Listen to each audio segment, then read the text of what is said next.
Welcome to Baseball Card Illustrated, the series about our national pastime illustrated by baseball cards. I'm Bronco, I'm Kevin. and this is 1989 FLEER. Oh my goodness, 1989 FLEER. I think we have to face the fact that this had some very interesting errors and variations, this particular set. I'm going to say we've got rookies, we've got errors, we've got Hall of Famers, and we've got this guy here who admittedly is from 1980 or 1990 FLEER, but I'll let Kevin tell the story as I open pack one of why he made our wall. Well, Bronco pulled that card out of a pack and said, "There's a guy I've never heard of. Tell me something about this guy." And it turns out that when my dad was selling cars in Memphis in 1988, this guy actually bought a car for my dad.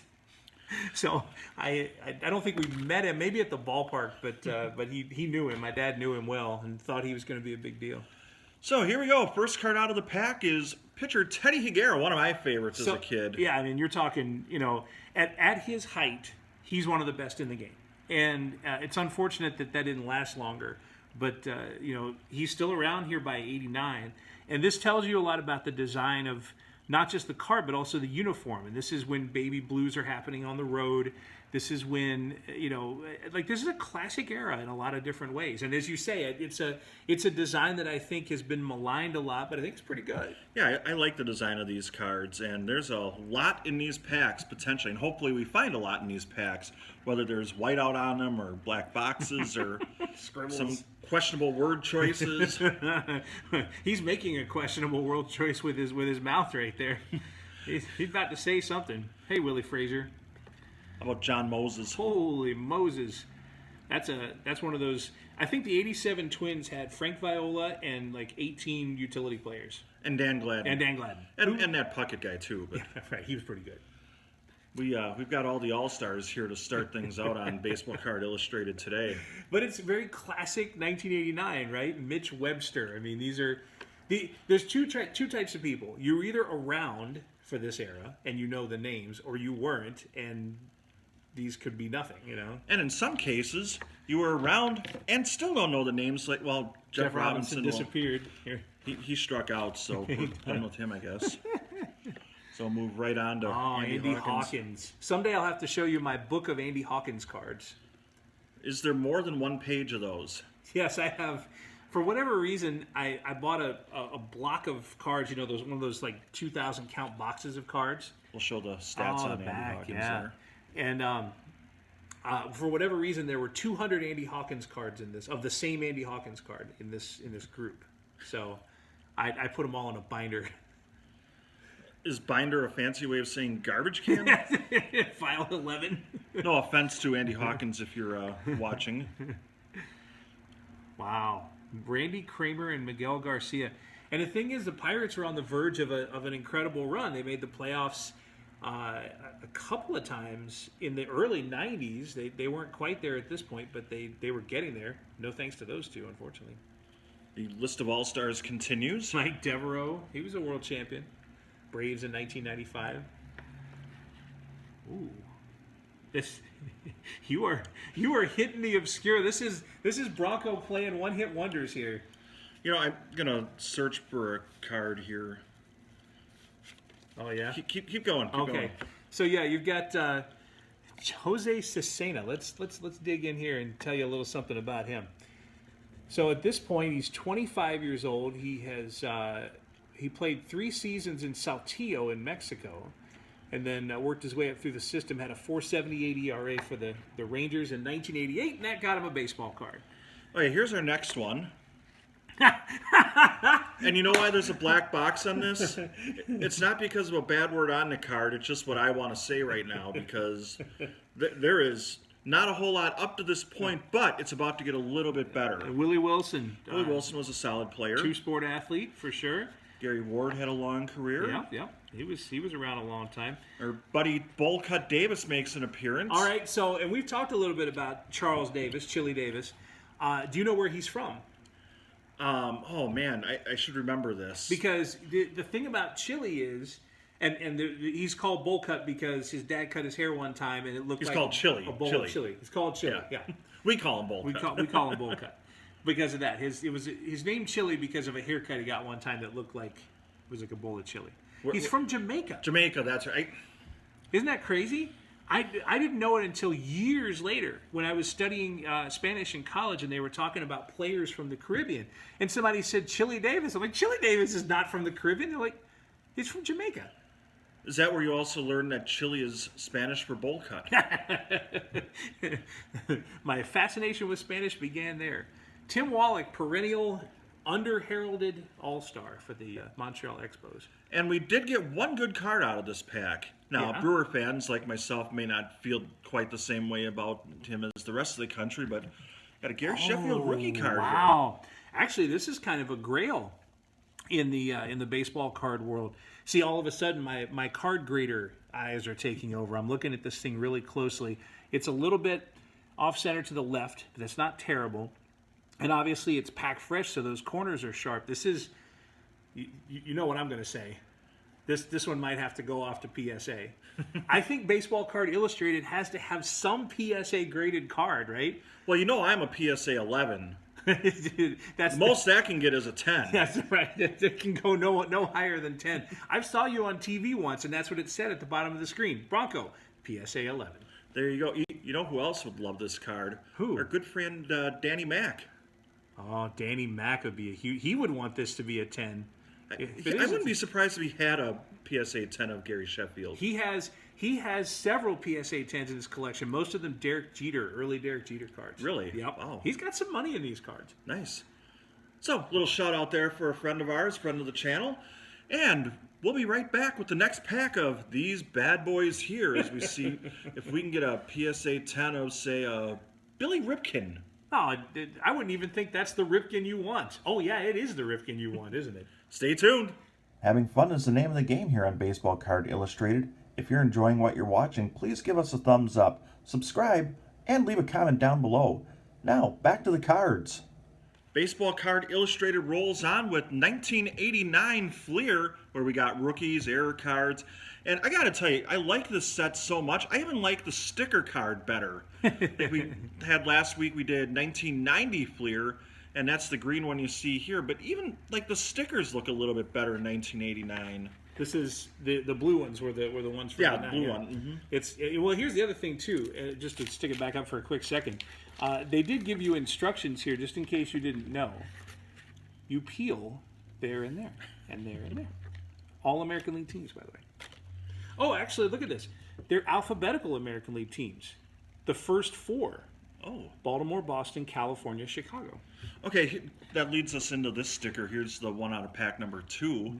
Alphabetical order nationally. Okay, I wouldn't have even realized that. Los Angeles, Montreal, New York, Philadelphia. How about that? There you go. For that, we get Jack Morris. He is, alphabetically, he's right in the middle, but when it comes to World Series heroics, he is near the top. 84 for the Tigers, and then 91 for the Twins with the 10-inning complete game in Game 7. I'm going to say there's something you would never see today, a 10-inning complete game. Apparently, after he threw 9 innings, Tom Kelly was going to go to the bullpen, and Morris pleaded to stay through his pitching coach. His pitching coach came in and said, Jack wants to keep pitching. And Tom Kelly said, okay, it's only a game. How about Just that? one of those little playoff games. You know. Mark Davis, he was, am I remembering this right? Mark Davis was he a Cy Young Award I believe winner? he was phenomenal This year? in 1990. Oh, 90? Or you're right, 89. 89? 89, yeah. So this for probably a blip on the baseball card radar, this was one of those star cards. I was going to say probably one of the more obscure Cy Young Award winners, wouldn't you think? Oh, he's in that Lamar Hoyt category for sure. Wow, that's crazy. Mark Davis. That'd be an interesting career stat line thing. You know, his Cy Young year versus all his other years. Wow, we have something here that I didn't know existed. That's a Lenny Harris rookie card. Only because Lenny Harris's career, I thought, started before baseball cards. Yeah, I think when by the time baseball cards had begun, Lenny Harris was a 10-year veteran and pinch hitter. That's amazing. And now we're upon the All-Stars section of this pack here, it looks Danny like. Heap, you know I'm always armed with crazy trivia, right? Danny Okay. Heap's claim to fame? He bought an RV from your dad. Danny Heap was the first designated hitter in World Series history with the initials DH. I can't top that. True story. So, Jeff Kunkel, who I believe his dad was a legendary umpire named Bill Kunkel. Now, on Baseball Card Illustrated, if you've seen some of our previous episodes, we like to have some fun with some of the cards. I promise you, this is the way the card came. That is the actual mustache and beard Of Jeff Parrott? What do you got for us? Well, I'm just remembering that there are rumors, because in your past you have taken cards and put some extra something on them. I think you're about to reach for the same thing I'm reaching for here. See, it's a little different than this one. That's yeah, the there original. it is. Yep. Let's put these guys side by side for a second here. Which one is Sharpie and which one is real? It's actually kind of hard to tell. It almost looks like the same guy. We've just discovered an error card. Uncorrected error. Jeff Parrott is actually Bryn Smith. Alternate universe here on Baseball Card Illustrated. It's like his younger brother. I mean, it's like, yeah, you can have a beard like mine. Here's a Sharpie. Wow, that's amazing. Jeff Parrott. Welcome to the Just for Men on Your Face Club. Believe it or not, once we have fun with the card, we don't just throw it away. We keep them. It's great. Now, here's another card, a favorite of ours. Oh, but this yeah. is left-handed batting George Brett, Yes. going back to a different episode where we pulled his Collector's Choice card out of the 1989 Upper Deck Series. George Brett, though, Hall of Fame baseball player. You probably have a Brett story for us, don't you? Well, George Brett has a George Brett story. We don't want to get censored here on our YouTube channel. So the spring training one? yeah, that thing's Now, amazing. there's a rumor that was fake. I don't think it was. The story was that he was mic'd up by a local television crew that you do this sometimes for fun. You'll mic up somebody. But the thing is, George Brett would have had to have known that or had forgotten that he was mic'd up. Because I can't imagine saying that with a microphone on. I'll say this. My time working in television, I have mic'd up coaches who have cursed, but they have not told stories about crab legs. So, for anyone interested, this would probably fall into the line of the Billy Ripken card we'd love to pull here, that type of language there. We'll leave it at baby. that. So, we'll move on to Greg Harris. Now, there are two different Greg Harrises. There's the one that became famous for being able to throw with both hands. But there were two, like I said, there were two different Greg Harrises. I feel like this is the other Greg Harris. I have to look that one up. But there was a Greg Harris who was capable of throwing with both hands, both arms. Well, you do that. Here's a guy that's capable of playing multiple sports at a very high level. Rick Rhoden. Hey. A very good golfer. Was he now? Yes. At the Pebble Beach. Mm-hmm. Yeah, probably the best of the... Not a celebrity golfer, but like athlete. Well, I guess it is celebrity golf, isn't it? Technically, he's a major leaguer. They pull in athletes and other people, and he's a outstanding golfer. Do you figure out the Greg Harris thing? No, this is going to be probably a deep dig here. Well, you maybe work on that or not. We'll get our obligatory Kelly Gruber card. There's another guy that we seem to be pulling a lot of here. We got another Von Hayes. Von Hayes must be an ambassador for FLEER at this time, because we pulled one in 1990, and here we got one in 1989. Same thing with this guy here. Oh, Mark Eichhorn, yeah. What I was saying in our earlier 1990 FLEER openings was that Mark Eichhorn, I think, would be successful in 2020 baseball because he was a sort of slow tossing sidearm right-hander, and in this era where everything is fastball, I think he'd be really tough. I was right. The other Greg Harris did also play for the Padres. That would have been cool if I pulled it to the right one. Right there. There was a Greg Harris who played for the Padres and then threw with both arms or both hands later in his career in 2 games, but it's not this Greg Harris. It's a different Greg Harris. It's Greg A. Harris. Greg Allen Harris. So he is going to be... Just to make sure that we don't confuse those in the future, as I think another couple cards spell there. That is... That's not that Greg Harris. Not that Greg Harris. This guy looks really young, too. Yeah, I gotta My goodness. I gotta see if I can find... Oh, here we 63. He's only about 25, 26 when this photo was taken. And he was about 8 years younger than the ambidextrous Greg Harris. Like I said, he looked young. Yep. Speaking of cards that we pulled in a different edition of FLEER, how about a rookie of this guy? Hey, Craig Biggio.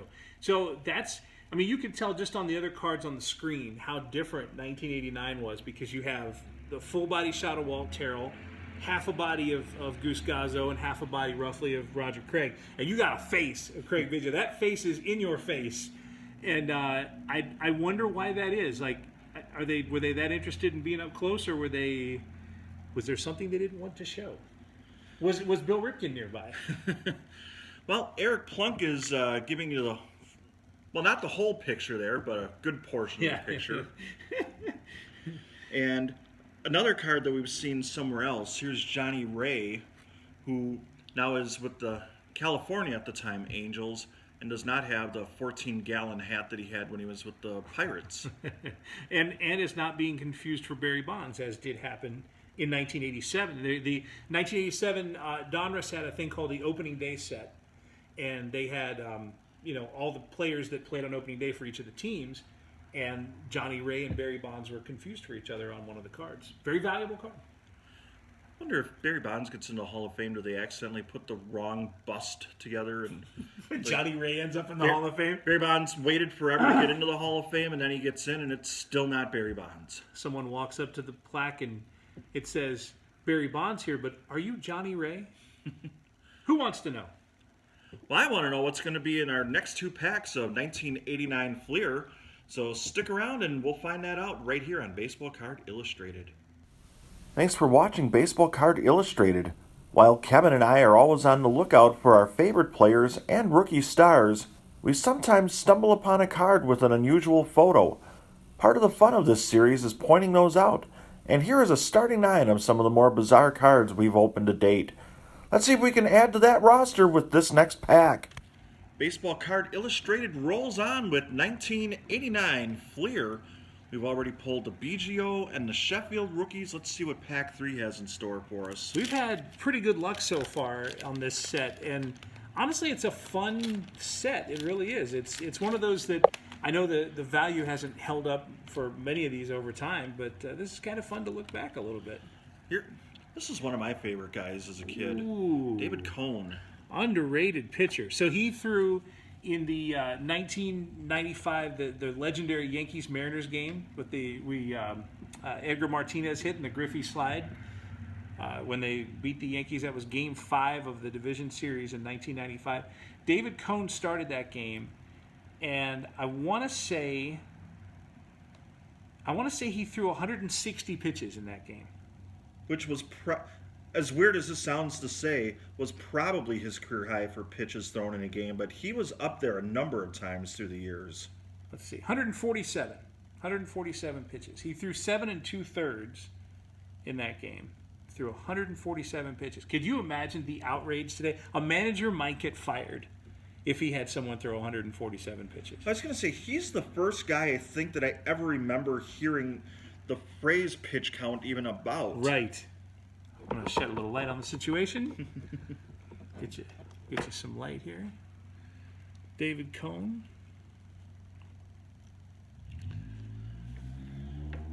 Got a little parallel card here. Whoa! That's a whole different kind of border there, isn't it? Yeah, a little bit different look for the 1989 FLEER. I've got a glare here, so I think I'm gonna give you your light back. There you go. I'm going to say, for such a rare, valuable card, we definitely want to make sure everybody can see it. Well, it's like the Lou. You can't, no flash photography. If you have flash photography, then you're in trouble. You can't do that. You don't want to damage the priceless painting. So there you go. So, chat me up about Dave Clark. The Dave Clark 5. There we go. Like it's 60s music at its finest. And Mike Birkbeck, which I think is Turkish for mediocre pitcher. Now, the positive is we've started a lot of packs like this. Yeah. We pulled Biggio, we pulled Sheffield. Oh, where you start kind of slow and you work your way up? And that is not in that ballpark. I was going to say, I thought you were about to drop a rookie on me. Instead, you dropped the legendary Jeff Montgomery, closer of the Royals. I was going to say, he had a decent enough run, but nothing to get too excited about. Sid Fernandez. The claim was that his fastball actually rose, that he could throw a rising fastball. There's a scientific study that shows that throwing a rising fastball is not possible, but I think I never had to hit against Sid Fernandez. I don't know if I'd call that true. How about John Farrell? You ever have to hit against him? No, but I watched him manage some games. He's a Red Sox manager. That was kind of crazy. Cal Daniels. How about that for a name? Do you remember when it was going to be the young superstars of Cal Daniels and Eric Davis for the Reds? I was going to say that was an era that the Reds were trying to get started. Daniels was a little bit later than Eric Davis, but not by much, just a year or two. And by this point, they were supposed to be the two like tremendous guys, best hitters on the team. 26 homers in '87, 18 in '88. He was a Georgia product. And by the way, the town that he was born in, here's a little geographic lesson for you. The town that he was born in, Vienna, Georgia. Are they known for what I think they're known Nope. for? Oh. No sausages. Vienna. Vienna. Vienna. Vienna. Okay, then. That's Georgia pronunciation for you.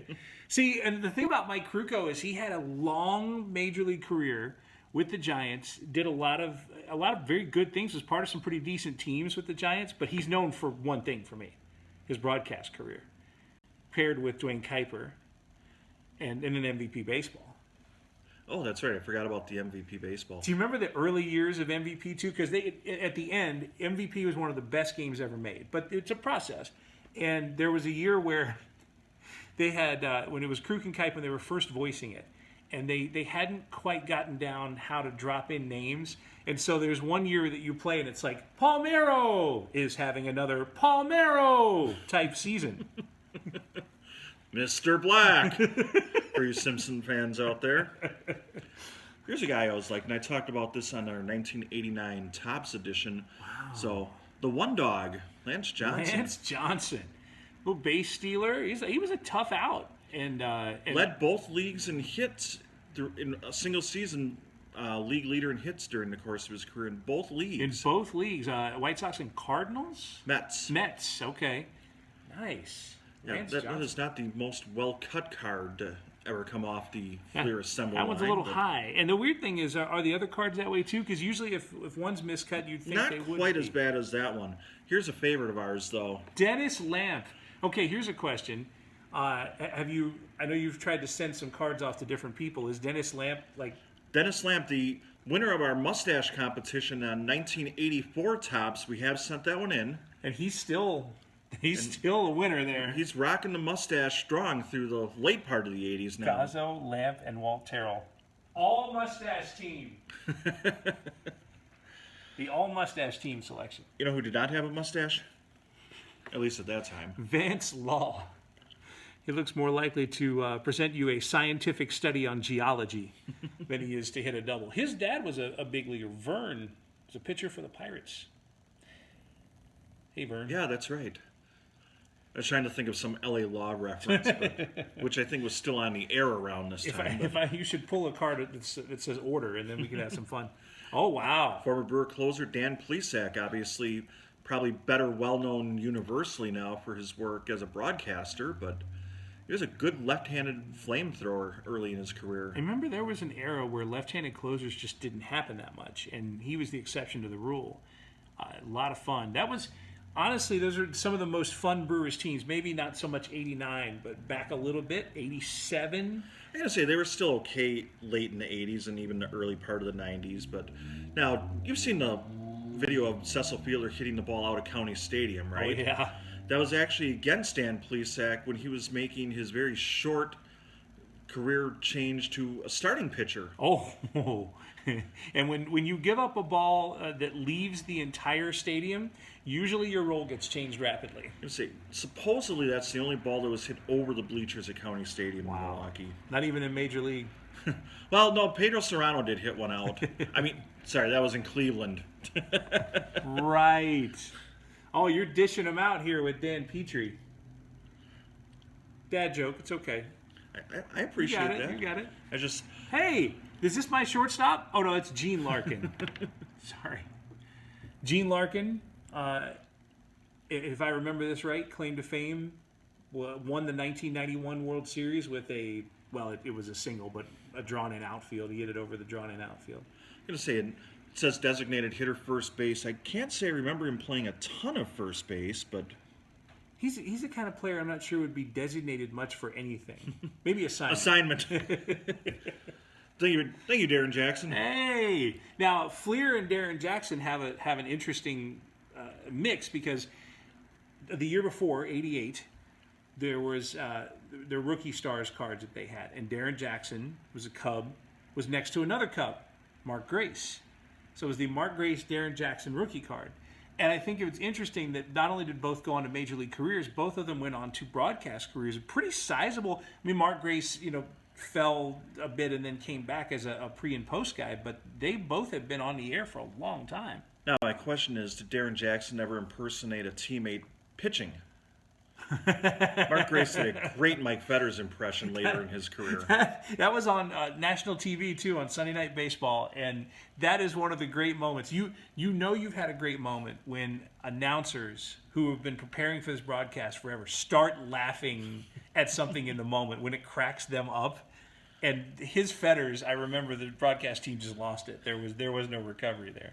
Well, we'll see if we can pull our own Mike Fetters card in the next pack of 1989 FLEER here on this edition of Baseball Card Illustrated. Thank you for watching this edition of Baseball Card Illustrated. Sometimes we pull Hall of Famers, sometimes we pull stars, sometimes we pull guys we've never heard of, and occasionally we get lucky and pull rookie cards like these guys right here, Gary Sheffield and Craig Biggio. We hope you're enjoying this edition and will consider subscribing, giving us a thumbs up, and we'd love to know some of your favorite rookie cards that you've pulled over the years, so please leave a comment down below. Now, on to the next pack of 1989 FLEER. Pack 4 of 1989 FLEER, and the search for Randy Johnson and some other guys. Yeah, there's some Seattle Mariners team history for you there. Which at this point was not good, but fortunes were about to change. Only two players in Mariners history had played 162 games in a single season, Willie Horton and Rupert Jones in 1979. How about that? How about that one? Oh, yeah, we talked about the stickers a little bit earlier. That is not much alphabetical, geographical, same league. There's not a whole lot of symmetry going on there at all. Yeah, it's interesting that some of them were very symmetrical and some were not. And that leads us to Junior Ortiz. Hey, he was a good hitting catcher, and that was kind of a rarity.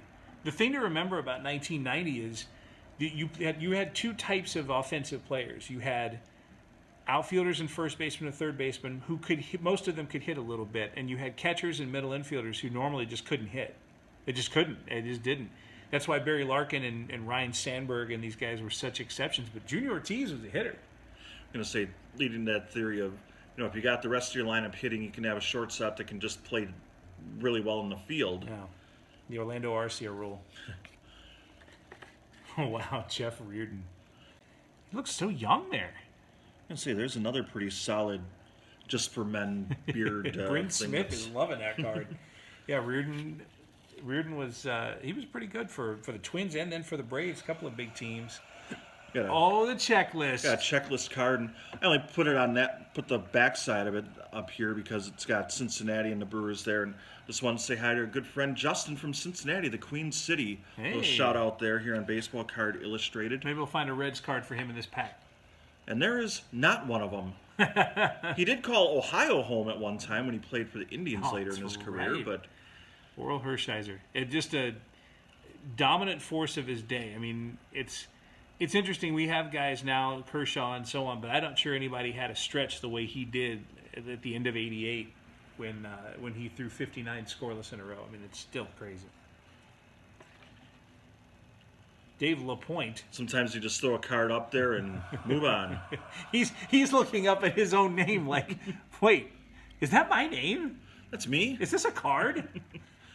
So, ooh, wow. Jay Buhner, the original guy in Major League Baseball to go with the Stone Cold Steve Austin look later in his career. Truth, yeah, the clean shaven, bald, everything. He there was a famous guy in this era in commercials, a guy named Jocko, that was in. Oh man, it was a commercial for a battery company. I want to say like a Duracell or one of those, and he was I think think he was Australian. Anyway, the point was he was really, as commercial guys are, very boisterous, right? And they were doppelgangers. They looked exactly the same. I'm gonna say, I remember Mariners had promotions where if you got your head shaved to look like Jay Buhner, you get free tickets. They're just trying to sell out that Kingdome with the 60,000. I was gonna say they had plenty of seats available even when they were good. Tom Bernansky, we're seeing a little bit more of him recently on Baseball Card Illustrated. Didn't he have a great fielding academy? These videos that Fred McGriff. Oh, that was Tom Emanski. Tom Emanski. Sorry. Could you imagine if they would have made like put a Fred McGriff card in with all those videos? How awesome that would be! That would be a collector's item. I was all about the Fred McGriff cards back then. This is the video for you. It's a good thing Fred McGriff stuck to baseball because acting and saying a couple lines and pointing was probably not his strong suit. Kind of like your guy in Major League. He was supposed to be the good actor, and he was terrible when the commercial came. Todd Benzinger, young dude, young Todd Benzinger there. He was one of those great Red Sox prospects that didn't pan out. And it's funny because I think I was too young to know at the time, but we started to realize that the reason that happens is because these guys are in Boston and New York. Kevin Moss, same time frame. Now, we're in 1989 FLEER. Oh, boy. There is one card that there's a lot of cards, actually, let's be honest about, that you're looking for. But everyone kind of thinks about Billy Ripken and what's written on that card. There's another card here, and we'll zoom in on that one. It's this guy here, Steve Lyons. And if you look at the batting gloves there, he's got a little message written, too. It says Psycho. Steve Lyons, Psycho. That's a card nobody ever talks about. Wow. Probably with good reason, but not quite as memorable. But you could see how writing on things was making it through. They were trying to show, I guess, maybe a human side to these guys. I gotta say, could you imagine realistically how big this card could have been had it not been for all of the other things that would be going on in this set? If it's like, oh, what? Look at, he's got Psycho written on his batting gloves. Well, and then you remember the video where Steve Lyons is at first base. He dove in and then tried to dust himself off and kind of forgot he was in front of tens of thousands of fans and dropped the pants for a second. There's Ron Robinson. One of the many Robinsons in baseball. Here's a guy you like. Hey, Mark Langston. He didn't make your team, but... Well, yeah, only because I have a thing for left-handed pitchers. We're talking about our team of favorite players, and we all chose one left-handed pitcher. And the problem is, Mark Langston, as good as he was, didn't. It's Clayton Kershaw, and it's Steve Carlton, and it's Dontrelle Willis. There were so many good left-handed pitchers that Langston sort of got caught there. Oh, speaking of the Robinsons. I was going to say, here's to you, Mr. Robinson. There's another Robinson. Ron or Don Robinson. Hey, if one of those guys got in real trouble, they could have some fun. They could just pass it off on the other guy. No, that's Ron Robinson that did that. That wasn't me. Dave Bergman. Now, there's a... Let me see this for just a second. No, this is not the card. There is an 89 FLEER error card involving two Tigers players. But it's not Bergman. It's Tom Brookins and Mike Heath, and those cards the names are reversed on the cards. Speaking of mistaken identities. So, the good news is we've got a Montreal Expos card. Yes. It's a pitcher. Yes. Randy Johnson. John Dobson. Not Randy Johnson. Not Randy Johnson. By the way, I like the red jersey and blue hefty bag on the arms look right there. That's a very 1989 look right there. I'm going to say that sums up your Montreal Expos. It's a chilly day in wherever he is. Hey, do you have two Oral Hershiser's in this pack? I believe so. You got the All-Star in this pack, right? So that's something. And back then, that would have been a huge deal. One of the best cards there was. Let's grab something about Oral Hershiser here. Let's say 1989 me would have been pretty happy about that deal. 23-8 the year before. 2.26 ERA. But here's the crazy thing, and here's how you know that this is a million years ago. 15 complete games in 1988. 10 complete games the year before. Were there 15 in Major League Baseball in 2019? I would not think so. There certainly weren't. You could not put together a handful of the best teams and come up with 19. It just doesn't exist anymore. 15 complete games. I was going to say, and we saw some other pitchers throughout the course of opening 1989 FLEER, but yeah, he was definitely one of the best pitchers of that era. And unfortunately, you just don't hear much about his career on the mound anymore. Yeah, he went on to be a part of the Cleveland Indians team that made the World Series in the mid-'90s. And, I mean, he had a lot more successful years in the big leagues. It wasn't just a flash in the pan. He had a tremendous career overall. But, yeah, these days when you talk about the best pitchers of his time, he's treated as a bit of a fad, and it's actually not true. He was a lot of fun to watch later in his career. Got very emotionally involved in the game. He changed his outlook. He would react to plays where he was very stoic early in his career. I actually liked watching late career Oral Hershiser as much as I enjoyed watching the late 80s version. Well, that wraps up this edition of Baseball Card Illustrated. So, for Gary Sheffield and Craig Biggio, I'm Bronco. And I'm Kevin. And this was 1989 FLEER. So long, everybody. You've been watching Baseball Card Illustrated.